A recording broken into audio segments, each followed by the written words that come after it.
XFX's highest-end RX 5700 XT might be called the THICC Ultra, but our review will look into whether it's thick in name only, or if this meme-ified card can take cooling seriously.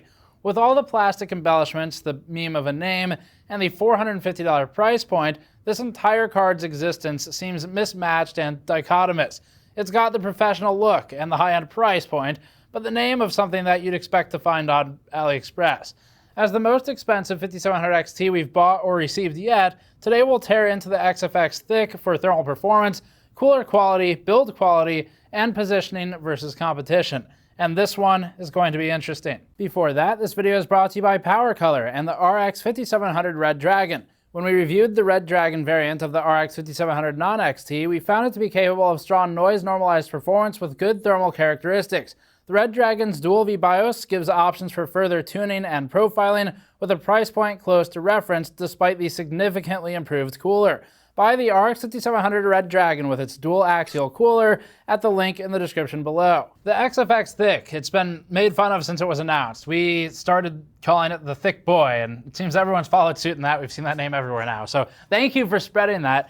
We are reviewing the Thick Boy today. There are two variants of it, and one of them is slightly higher clocked. As far as we know, that should be the only real difference. We bought this.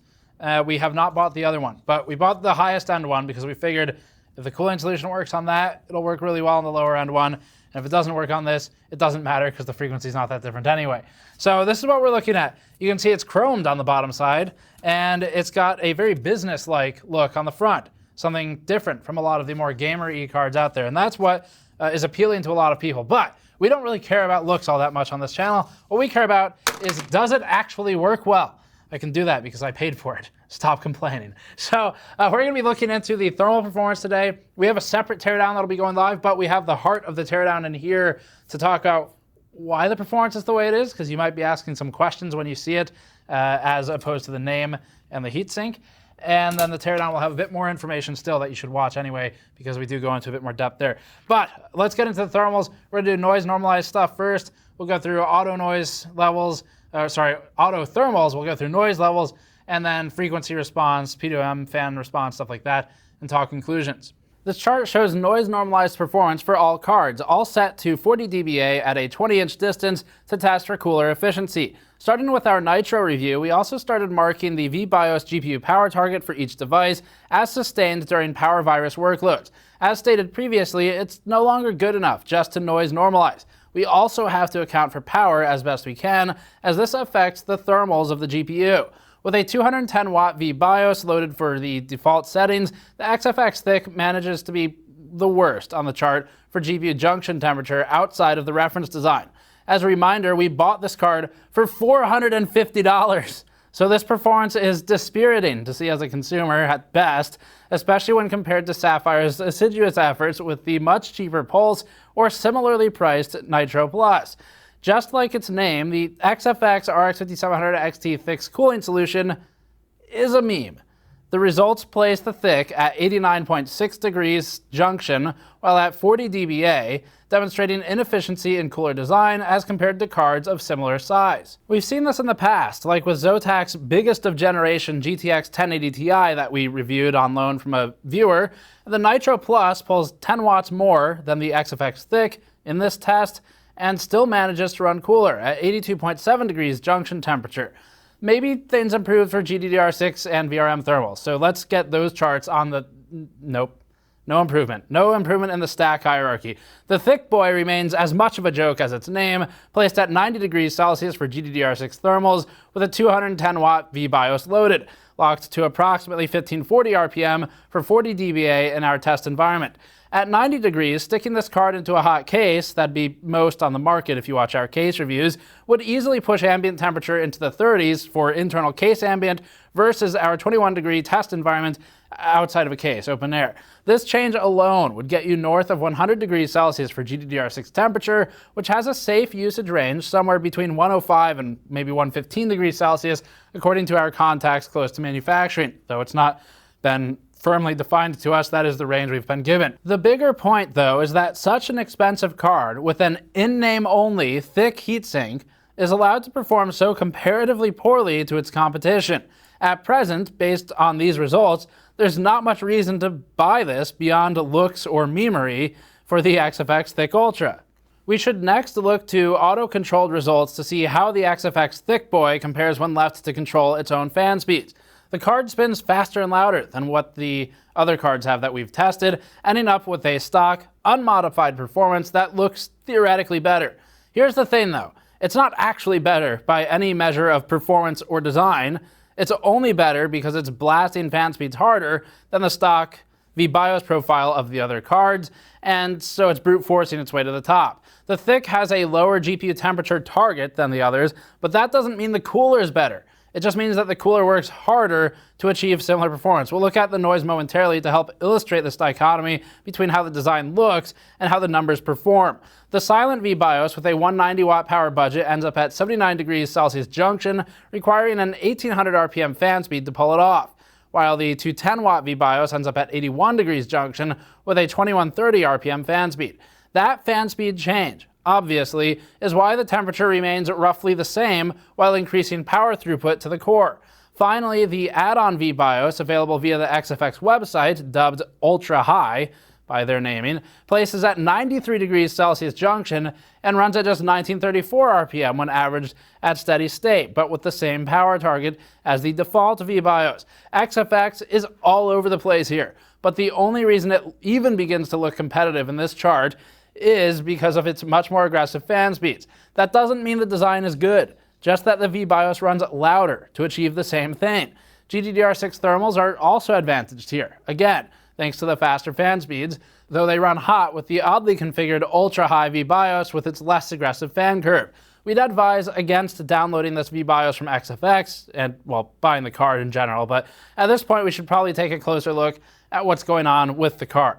If you're wondering how such a fat card can perform so exceptionally poorly, we have a separate teardown video coming up to illustrate that in greater detail, but we can cover the basics here. First of all, the cooler pads its size a bit to look thicker than it really is. The XFX THICC PCB and the heatsink are both about 1 inch shorter in slot height and card length than the shroud would indicate. The plastic embellishments protrude on both axes without providing any actual benefit, but while reducing case compatibility. These are plastics that feel cheap and have chromed interiors and exteriors, feeling akin to McDonald's Happy Meal plastic toys. With all of that removed though, the PCB is pretty normal in size. It's thick in name and in artificial padding, yes, but it could be made to be much smaller. The GDDR6 thermals are poor by comparison as a result of XFX's usage of a stainless steel GDDR6 cooling plate, which is connected only via thermal pad to some of the copper heat pipes. Some. Not all. Typically, good coolers would use a copper plate to sync the GDDR6 memory, then would weld that plate to the copper cold plate for the cooler, or would minimally run it standalone with its own fin stack, like the Pulse does, where it can benefit from airflow. For reference, copper's thermal conductivity is roughly 400 watts per meter Kelvin at 25 degrees Celsius, aluminum is roughly 205 at 25 degrees C, and stainless steel is about 50 watts per meter Kelvin. Either way, the bigger offense here is the fact that this plate is functionally isolated from the rest of the cooler. It doesn't have its own fins, and so it can't benefit from direct airflow through the cooler. It also doesn't have a welded or soldered connection to the rest of the cooler, and only part of small thermal pads contact some heat pipes, reducing the effectiveness of the plate closer to nothing. The copper cold plate for GPU contact also has a small air pocket in the side of it, the outer edge, and although we can't really see or accurately measure how deep it goes, this could be an indicator of where some heat will get trapped and bake rather than transferring surface to surface. Now, this isn't a big deal. We don't want to highlight that because the GPU does okay. It's not like it's burning up. It's not competitive, but it's not dismal. The GDDR6 is where it's kind of bad, though. Part of this comes down to some basics. Other than just using stainless steel, which isn't great to begin with, the connection here is thermal pad, so it's die to module, that's normal, and then thermal pad to stainless steel, which isn't a great conductor, to small thermal pad that doesn't contact the entirety of some heat pipes, to the aluminum plate surrounding the copper plate. Actually, not even that. It doesn't even contact the aluminum plate. It contacts parts of the heat pipes. And so there's a lot of interfaces here, none of which are particularly efficient or making good contact, and that's the problem. As for the rest, all the cheap and chromed plastic embellishments aside, like that big Bentley wannabe grill that flexes and creaks when you move it, the card also uses a lazier, cheaper approach to fans than a $450 card deserves. Other cards of a cheaper price category are using pin-to-pad fans, which users can trivially replace without ever disassembling any of the shroud or the heatsink. You just remove 2 to 3 screws and then swap the fan. XFX has even done this in the past, like with its Ghost Series RX 500 cards, but instead is using cabled fans here that are harder to get to. It's not a big deal until it's a $450 card, which is $50 on top of a $400 MSRP that has more competent competition beneath it. Once you're there, every fault is a big deal. We'll talk more about this in the conclusion and in the teardown video though. Plotting the frequency of the two VBIOS options shows that the 190 watt silent option has much more sporadic behavior in 3D Mark Firestrike Extreme, bouncing between 1800 MHz and 1960 MHz, but with great inconsistency. Note further that frequency readings here are bugged. Any drops below 1800 MHz and that line are not accurate and are AMD API reporting errors, along with any jumps above 1960 MHz. The 210 watt VBIOS plots closer to the 1920 to 1950 MHz line and has much greater consistency, indicating that the silent VBIOS is bouncing off of its power limit harder and more dramatically. As for thermal targets, they're the same for edge temperature on each VBIOS, it's just that the power limit and frequency are lower for one of the two. For comparison, we can look at the Thick Boy versus other cards we've reviewed lately. This chart will be zoomed in to better see the differences, but we'll show a zoomed out one after that to remind everyone of how small the shifts are. Again, this is intentionally zoomed on the y-axis to a range of a bit over 100 MHz. In this chart, we see the Thick plots an average toward the upper range of what the Sapphire RX 5700 XT Pulse does, and the Gigabyte Gaming OC, averaging higher than both. MSI's Evoke, which held an average lead of approximately 2% over the 5700 XT Pulse and reference in gaming, that is, in actual gaming performance, not just frequency lead, but in gaming, the MSI Evoke held a lead of about 2% with that frequency jump over the Pulse, which was the same as the reference for gaming performance. And the Evoke holds the highest frequency yet, plotting about 1955 MHz on this chart, ahead of the Thick card. The reference card fills in the bottom of the chart. For some much needed perspective, here's how it looks when zoomed out. Yeah, not such a big difference. The Evoke is still the highest frequency of them all. That doesn't change with the scale, obviously, but it's not necessarily a victory, considering a 2% gain in gaming performance for an inadequate cooling solution. And the Thick falls between that and the Pulse. You're trading a lot of quality of life features for something that doesn't even attain the award of being technically the best in this category. The MSI Evoke remains the holder of the technically the highest frequency in this category, albeit that's an overall useless category when all the cards are this close together anyway. Fan behavior with the 210 watt VBIOS positions the target GPU temperature at around 67 degrees Celsius edge, which is matched by fans running at approximately 2120 to 2200 RPM. For perspective, noise at this speed is about 50 dBA. The 190 watt VBIOS has fan speeds at about 1800 RPM for the same GPU edge target, but with reduced frequency and power budget to make this possible. Even still, a rough 44 dBA measurement has this quiet setting as louder than the OC VBIOS on every other card on our chart. Here's a quick chart of noise levels across the RPM spectrum. 40 dBA is at about 1500 to 1550 RPM for the Mark. The stock operating RPM to achieve a 67 degree junction temperature have the card at 2127 RPM with a default VBIOS or nearly 50 dBA, while the silent VBIOS and 1800 RPM speed had around 43 to 44 dBA, depending on how much the RPM varied while being measured. This marks the card as having the loudest default VBIOS configuration of those that we tested, and it makes sense then why it also had sort of the best thermals in the auto testing. All this talk about 40 dBA fan speeds, we should talk about just how utterly broken the fan control is for this card. AMD's API and the drivers by proxy have issues with fan control in general, many of which we've discussed in the past. But the XFX VBIOS is responsible for a whole host of additional issues that aren't as prevalent on other cards. Each card we've tested has had some kind of quirk in the following list, but XFX had all of them. XFX, like some of the other cards with AMD, can't successfully drop the fan RPM back down sometimes, but minimally, we've had to wait 5 minutes with a load running to reduce the fan RPM once set to a higher value than the newly desired value. For example, if you set a fan RPM of 60% and then you decide, no, that's too much, I want to come down to 40%, if you're lucky, it'll come down within 5 minutes. But we've also had to just restart the computer to get it to apply sometimes, which is totally unacceptable. We've had issues where we can't get the fans spinning under no load, so 0 RPM mode is overriding the manual override, which doesn't make any sense, and that's also an issue that, again, has existed on a lot of the other cards individually, but not in combination with the rest of these. Even worse, the fan RPM is literally ignored and sometimes seemingly random. This is a special issue to XFXs that we haven't reproduced on the other cards yet. So I'm not exaggerating when I say we spent 8 hours trying to understand how the fan speed works on this card with a fixed RPM target set. Cycling the same application would result in a speed of sometimes 2,000 RPM, 1,900 sometimes, 1,100 sometimes, and then it would overheat before boosting it to a number that ignored our setting anyway. It hit 1,400 and so forth. It was completely inconsistent, and we couldn't reliably reproduce a fan speed. It almost seemed like the card was rolling the dice, like an RNG, to figure out what speed to run. We also ran into issues where the fans would adjust based on the load, despite being manually overridden. This isn't okay. If you manually override something, it is never okay for the machine to ignore that, especially since it wasn't thermal throttling or even close to it anyway. This only seemed to be an issue at lower RPMs, whereas maxing out the RPM would basically always work. It would listen to that. If you wanted to set a 40 dBA noise level, for instance, it would never really hold.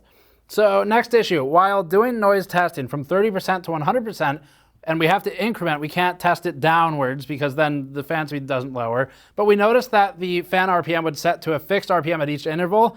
Example, 60% had us at 2215 RPM as expected, but then we saw it would increase slowly as that period of time went on. Even though the card wasn't thermal throttling or even under much load at all, we would see, for example, 70% plotting 2460 RPM initially, but then turn it to 2550 RPM after about 60 to 90 seconds. That's a big jump. 80% would plot 2720 RPM initially, and then it turned into 2850 over time, and then it would drop back down, and then it would go back up. So what RPM corresponds to that percentage is the question. These gaps massively impact noise levels at each junction and reduce any confidence that the PWM or fan controller are working properly. The fan readout, next issue, would sometimes report a 0 RPM despite actually being spinning.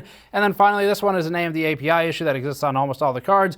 Not all of them, but most of them. But the fans would report the last known RPM before spinning down to 0. So if you're at 0, you'll see maybe 1100 or something like that, which is a known issue. So then, to get this to even work, to get 40 dBA, for this testing, we wasted a whole bunch of time, like days of it, trying to get this working properly. Finally, we just went into the registry and modified the registry entry, made a custom power play table, didn't want to do anything with the existing stuff out there because we wanted to keep control over the stock frequency and power settings of the XFX card, and we set a manual minimum and maximum fan speed of 1520 to 1540 RPM, which allowed it to sit at that speed successfully. So again, to get the RPM control working, we had to modify a registry entry. That's not acceptable. And this is a mix of XFX and AMD problems combining. We don't think AMD we think XFX is probably more to blame here. AMD does have fan control issues, yes, with its drivers, but nothing this severe. And we haven't been able to reproduce every one of these issues on the other cards, just on this XFX one. And XFX already had issues that it issued a BIOS update for to fix anyway, so they have a history of this. But let's move on. So at the end of all of this then, our conclusion is don't buy this card. It's a waste of money. There are a lot of better cards out there. Many of them are cheaper. The Gigabyte Gaming OC is relatively a lower end, cheaper card, but it's better. So we'd recommend that one over this. The Sapphire Pulse is better. It's cheaper. It's $420 or so right now, depending on where you look, what region of the world you're in. The Nitro is better. It's about $10 cheaper than the highest end of the THICC models. I think it's between the two otherwise, but it's actually good though. The thermal solution is good.